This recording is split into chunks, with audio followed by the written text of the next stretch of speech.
Aku lebih berani, lebih percaya diri. Aku merasa bisa memiliki semuanya. Kalau aku menginginkannya, kenapa harus menunggu? Uang bisa dicari lagi. Aku tidak sedang kehilangan kendali. Aku sedang menjalani hidupku.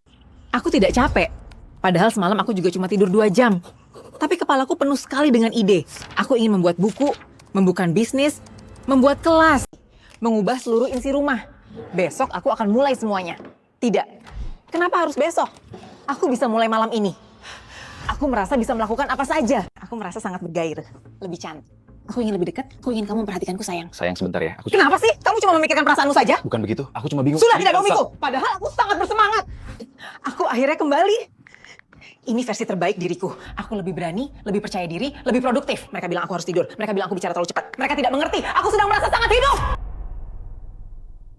Gimana kalau kamu nggak merasa sakit, nggak merasa sedih, bahkan jauh lebih hebat dari biasanya. Tapi ternyata kamu sedang sakit gitu. Inilah salah satu alasan kenapa episode bipolar yaitu mania atau hipomania terkadang sulit dikenali. Dan baru kelihatan saat depresi. Tapi saat mengalami mania atau hipomania justru merasa sangat sehat, produktif, dan tidak membutuhkan pertolongan. Halo, kenalin, aku Dr. Emma Surya Pertiwi. Di segmen apa yang terjadi di pikiranmu, aku bakal bahas tentang bipolar.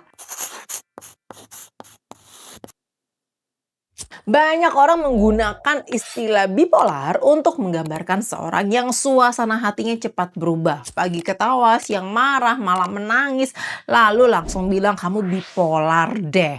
Padahal bipolar bukan sekedar perubahan perasaan dalam hitungan menit. Gangguan bipolar melibatkan episode perubahan yang jelas pada suasana hati, energi, tingkat aktivitas, tidur, pikiran, perilaku, dan kemampuan menjalankan kehidupan sehari-hari.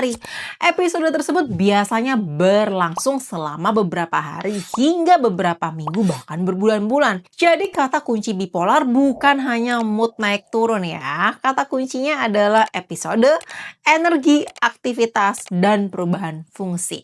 Bipolar berasal dari kata bi dan polar, dua kutub. Terdiri dari mania atau hipomania dan depresi.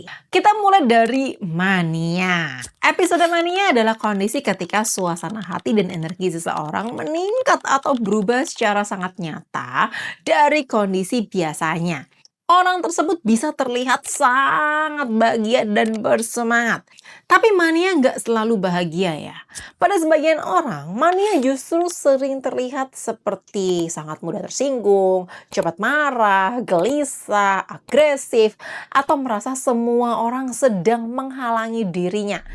Tanda yang dapat muncul seperti kebutuhan tidurnya berkurang. Bukan hanya sulit tidur, tapi tidur sangat sedikit dan tetap merasa penuh energi. Bicaranya jadi lebih cepat dan lebih banyak. Pikirannya terasa berlomba-lomba, lompat-lompat. Ide datang begitu cepat sampai sulit untuk diikuti.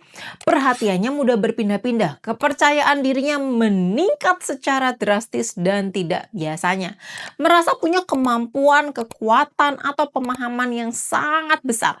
Melakukan banyak kegiatan atau ide sekaligus. Mengambil keputusan impulsif dan beresiko.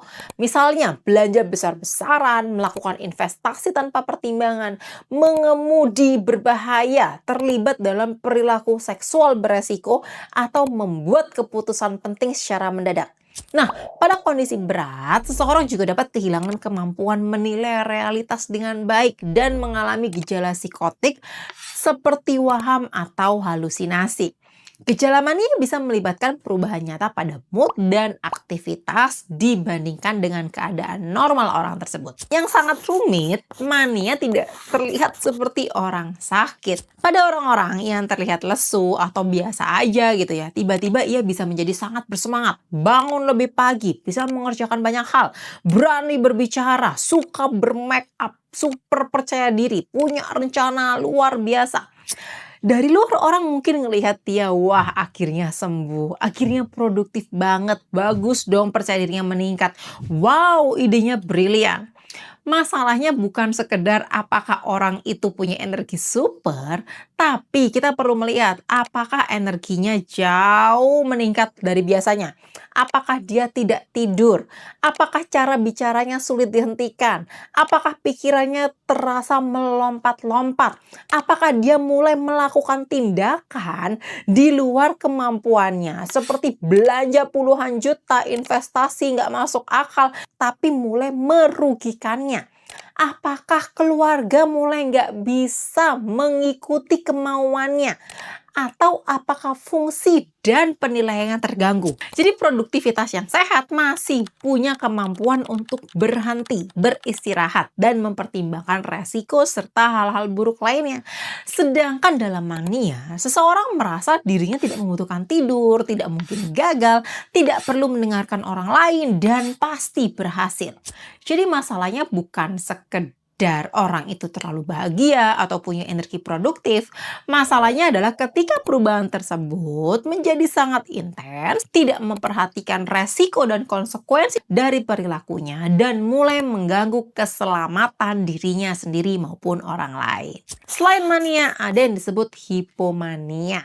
Gejala hipomania mirip-mirip sama mania ya. Energinya meningkat, tidur berkurang, lebih banyak bicara, percaya diri, tapi tingkat keparahannya lebih rendah. Hipomania nggak sampai menyebabkan gangguan fungsi seberat mania dan tidak sampai menimbulkan kondisi yang butuh penanganan khusus maupun adanya gejala psikotik.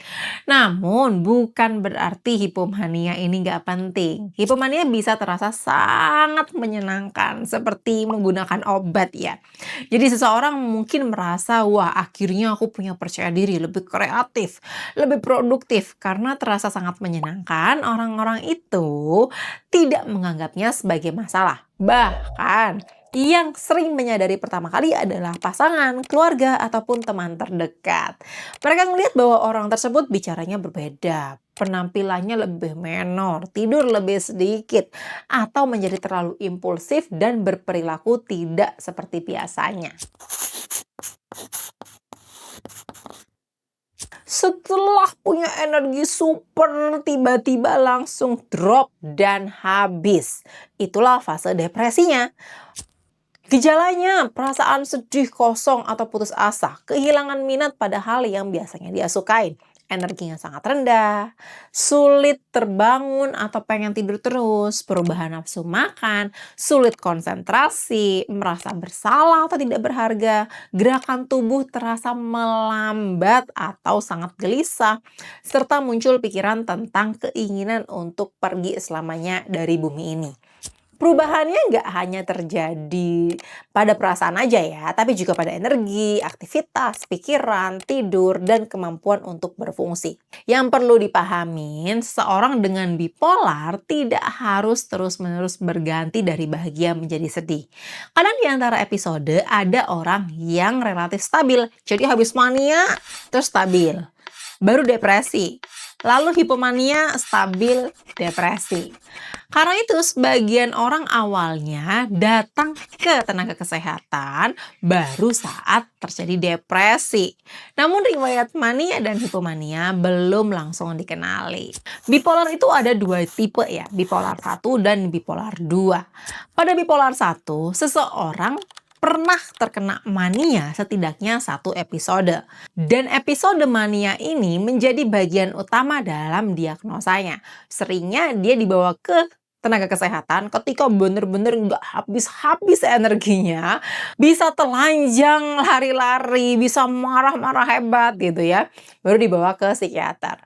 Sedangkan bipolar tipe 2 baru terasa mengganggu ketika masuk episode depresi. Siklusnya bisa dalam beberapa hari, beberapa minggu, bahkan beberapa bulan. Lalu bisakah dok mania dan depresi terjadi bersamaan? Tentu aja bisa. Seseorang bisa mengalami episode campuran Artinya, gejala depresi dan gejala mania atau hipomania dapat muncul pada waktu bersamaan. Misalnya, sangat sedih dan putus asa, tapi tubuhnya sangat gelisah. Pikirannya berlomba-lomba, nggak bisa tidur, mudah marah, atau punya energi tinggi ketika pikirannya justru dipenuhi keputusasaan. Lalu penyebab bipolar itu apa sih? Gangguan bipolar itu bisa dipengaruhi oleh kombinasi berbagai faktor, termasuk kerentanan biologis dan genetik.